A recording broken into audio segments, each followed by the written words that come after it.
pot smoking. Oh, we have to shoot him while he's down. Yeah, sorry, buddy. Dang. And I think that was 5. Did he shoot 4 or did he shoot 5? 44 special. That round is a popular round among a lot of people. It has a cult following. I've probably said that before. It's just a very comfortable round to shoot, comfortable round, and it's a fairly powerful round. Depending on how you load it or what load you're using, you know, comparable to a 45 ACP in power factor. And it's just known to be an accurate round. And I know that people are constantly badgering gun companies to come out with revolvers chambered in 44 special. They rarely do it. So we're glad to see Ruger come out with it in their GP100. It's the logical platform for it because it's kind of a, I guess the GP100 is kind of an L frame. You know, if you think of Smith & Wesson or Colt, you know, the Python or Troopers, it's kind of that weight frame, kind of an L frame sort of firearm, as opposed to the lighter K-frame Smith or the heavier N-frame Smith. You know, it's kind of in the middle, I guess. And you got the Ruger Red Hawk, which is bigger than the GP100, you know, 44 Magnum and the more powerful rounds, 454 Assault, all that. So the GP100, I guess, seemed like the logical place to do that. You have the same dimensions. In fact, I put on a holster that is for a GP100, and it fits in that just fine as far as the width and everything. So, you know, I can pack around in that holster just like I do that one. Had it for I don't know, a week or 2. No, got it before SHOT Show. That's right, took some shots before we went away to SHOT Show, and then a couple after I got back. Seems to shoot fine. Have not shot it extensively, but have shot it you know, enough to know it works, and it's pleasant to shoot because it's a fairly heavy firearm. This thing is like 36 ounces or something, so you're not going to get a lot of recoil out of a 44 special, you know, with that kind of weight. So it's comfortable to shoot. You notice a couple of differences before I shoot it again between the standard you know, GP100 here in 357. The front sight, you know, is dovetailed in. It's fiber optic, and that's nice. It really jumps out at you. And you got adjustable rear sights on this one. Okay, so it's a little bit more deluxe model of the GP100.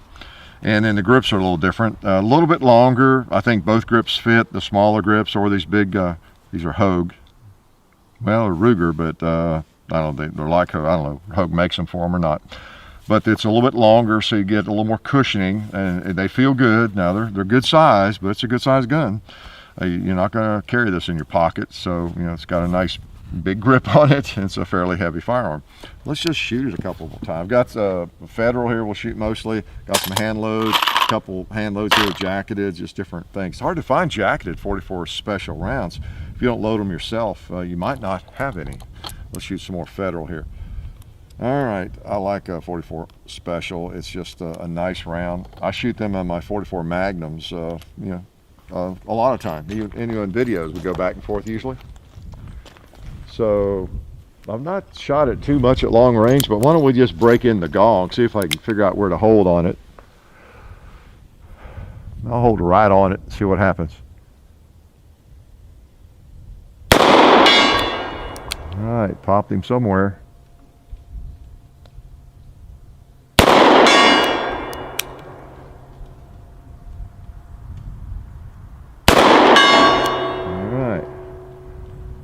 Hard to see them. Looks like they might be kind of high. I'll try the red plate. I'll hold 6 o'clock on it and see if it touches it.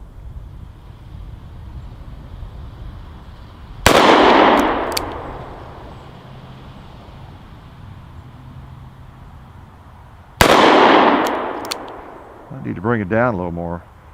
Actually, that's probably empty. Yeah, okay. I was thinking 6. I don't have 6.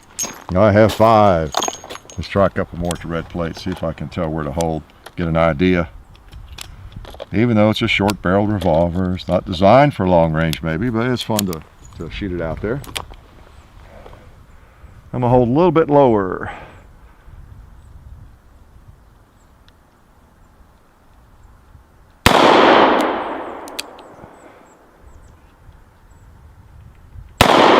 There we go. All right. I'm gonna try a pig. I think I know about where to hold. Oh, went a little high.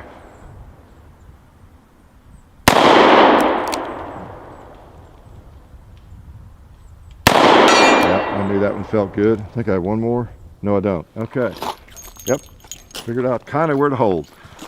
44 Special, again, it's known to be an accurate round. I think a lot of that is partly because it's so pleasant to shoot. It doesn't recoil a lot. Probably no more inherently accurate than 44 Magnum. Yeah, I mean, it'd be my guess. It's just that it's comfortable to shoot, just like you and all of us probably are going to shoot.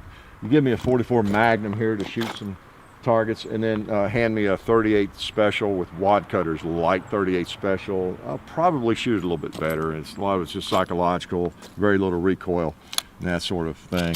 Let's try some of these jacketed rounds here. Okay, these are some I've loaded. 44 Special. Well, I mean, I really don't have to check. They won't fit if they're 44 Magnums.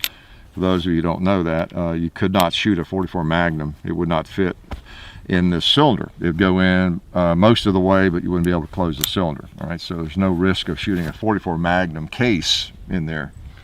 All right. Oh, let's put a couple on the target here. Let's go double action. I don't even know where the first one. All right, let's. Oh, pot smoking time again. And I think I have one more. Mr. Cowboy needs one. Yep, he sure did. That's the only thing you get with a revolver. If it's a big bore or even a small, well, not 22, but 44, 38. You don't get a lot of rounds, do you? That's just part of it. And I guess the theory is, or at least it used to be, you've got a big round, even though you don't have many of them. And that supposedly makes up for that. Maybe it does, maybe it doesn't. Let's try those 2 liters on the post. Yeah, kicked him right off there. Whoa, put on a good little show there, didn't he? Nice. I'll try the dueling tree, see if it knocks one of those around. Yep. Do I have another round? I do. Okay. Oh, nice. Now this is the type of firearm you could shoot all day. It's just, there's not much recoil. It's heavy, like I say, and so it's pleasant to shoot. It really is. Now this is not a cheap firearm. It's about MSRP is, I think, $830. Okay. I used to think back in the day that, you know, Rugers were, you know, if you couldn't afford a Smith & Wesson, yeah, you could get a Ruger, they're fine, you know, save some money. Really, they cost as much as a Smith & Wesson or any premium revolver now. So I don't know what one would actually go for in the shop, maybe $750. I don't know. Usually they're under you know, MSRP a fair amount, but that's the price on it. The positive side of that, I guess, is it's probably never going to wear out because these things are really made well. There's no doubt about that. I always call these things tanks, and they are that. Before I load here, again, a little comparison. You know, if you're thinking about a revolver or maybe one of these, a GP100 or something, you know, it's a tough choice sometimes. There's nothing more versatile than a 357 because you can shoot 38 Special in it. You get 6 rounds, you know, same, more or less the same weight gun and everything. So it'd be a tough choice between those two, wouldn't it? It just is. If you've already got this one, maybe you want a 44. They're both heavy. And now here's the real question. If you're going to carry a 44 Special, here's the attraction of a Charter Arms. You know, this thing, I don't know the exact weight, but it weighs probably less than half what this firearm weighs. This is a chunk. Compared with this you almost don't know you have. There's nothing in it. You know, I can stick it in my belt, and I really can't even feel it there. Now, I couldn't say that for these two. I mean, it weighs nothing. Now, that's the positive. The negative side of it is when you have a really, really light gun, guess when you know that? Guess when you realize it? When you pull the trigger, you get more recoil. Although it's shootable. You know, you have seen or will see the video on that firearm. So, you know, it's a trade-off, just like all firearms are, just like with the modern polymer pistols. You know, big gun holds more rounds, small single stack holds fewer rounds, but it's lighter, more convenient, and so we all have to make those choices. Now, lots of firearms we're not going to carry maybe, or we're going to carry it in a big old outside holster, maybe around like a farm or something, and you just want to shoot it, put some shot shells in it, you know, for rattlesnakes or something like that, you know, and it just depends on what your purpose is for the firearm. So as to whether weight is a problem. Now, as far as carrying something every day, all day long, the weight of either one of these begin to be a little bit of a problem for me. I've been spoiled by all the great lighter weight firearms, okay? But the point I was going to make here is these two firearms, like this big old gun, if you're new to firearms and you see this puny little lightweight, thin-barreled firearm, and I just asked somebody who didn't know much about firearms, which one of these you think is more powerful? If I shot, I don't know, some boards with this one, which weighs nothing, and I shot them with this big old heavy gun, would it go through more boards, 2x4s, than this one or whatever? Well, what's the answer? You know what the answer is. They both have a 3-inch barrel. They both chamber the same cartridge. So they have exactly the same power, right? Pretty smart to figure that out. So they have the same power, but you're just going to get more recoil with that one. All right. Okay, enough on that little lesson, and I'm not going to charge you a bit, not even 1 penny extra for that. Let's take a couple more shots with it. 44 Special, it's just a little bit shorter than the 44 Magnum case, and of course it's not as aggressive when it comes to power. Okay, very, very pleasant to shoot generally, especially in this firearm. Notice again, I pointed out, you got adjustable rear sights, and you've got a nice front sight with that fiber optic. It really jumps out at you. It would make a good defensive firearm. It really would, because boy, that thing is quick to pick up. Very quick. All right. Oh, bowling. We didn't do enough bowling yet. Got a nice double action pull too.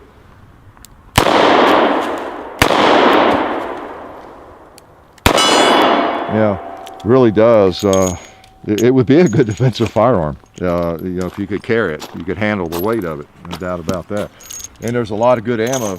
This might be it right here. Hollow point, lead hollow point. Those are fairly popular, or have been historically, for carry rounds actually. But there's others. What else about did I not point out? Like I said, it'll take the grips this size. It'll take the smaller grips. I've read. I've not taken it off. And you know, it's got a smooth trigger. Of course, you notice one difference here. It's got the unfluted, you know, cylinder. And you know, and the Rugers are famous. They got their 3-point lockup. They're made well. They're very strong. It's just like this one. I wouldn't expect to ever have any trouble with this firearm, really. It's just not likely to happen, at least from wear, from shooting it a lot, or this one. You know, so you know, just a neat gun. And there's something that's hard to define about a big bore revolver that's just attractive. You know, whether it's this one or even that one, or this one. You get up into 44 range. Some people just, even if they're not going to shoot them a lot, they just got to have a big bore revolver. And if you're one of those people, you're not going to shoot it a great deal, but you just want a big bore revolver and to shoot occasionally and to see those big chambers. 44 Special is a good choice, because when you do shoot it, it's not going to knock you around too badly. It's really not. I don't know if you can tell recoil or not from just me shooting it, but you know, it just feels fine. I'll send one out there at the gong. I don't know if I can.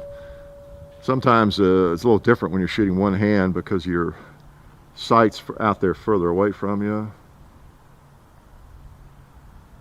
Okay. Do I have another round? Let's see. I think I do. All right. Since I'm not in combat, I don't always count. Counting has never come easy for me anyway. I flunked all my math classes. So that is, it's really comfortable to shoot. It just feels really good. And I guess I've taken out most of the targets. I think I'll, let's finish up with 5. Let's pretend we're carrying this thing for self-defense, okay? and we have a zombie approaching. All right, I'll put it in the holster. All right, so all I've got is a 44 special and 5 shots.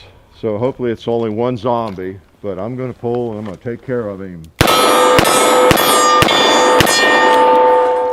Yeah, it just feels good. Yeah, I mean, you can pull it out and you can maintain control, double action. Feels good. Good zombie gun. You think Rick has ever tried this one? He might trade his Python for this, right? So, excuse me, I'm not sure what I have failed to tell you about. All the specs, of course, are at the Ruger website. You know, the weight, again, is things like 36, 37 ounces, something like that. They're heavy. 3-inch barrel, you know, about $830 MSRP. The GP100 is not a big secret. They've been around for, I think, around 30 years. Very successful. And if you don't want something as big as the bigger, you know, Red Hawk, but you want something big bore, you know, it might be something you want to consider. It's you know, it's a Ruger, and we all know they're made pretty well. I love those big chambers. It's there's something really satisfying about firing 44 or 45. It's just that simple, and you know, it's hard to define, but it's really fun. It's really nice. Fun gun. Life is good. Well, I hope you guys enjoyed that, because I know I sure did. Well, I've got you here. I wanted to let you guys know about our friends over at SDI, the Sonoran Desert Institute. They are a fully accredited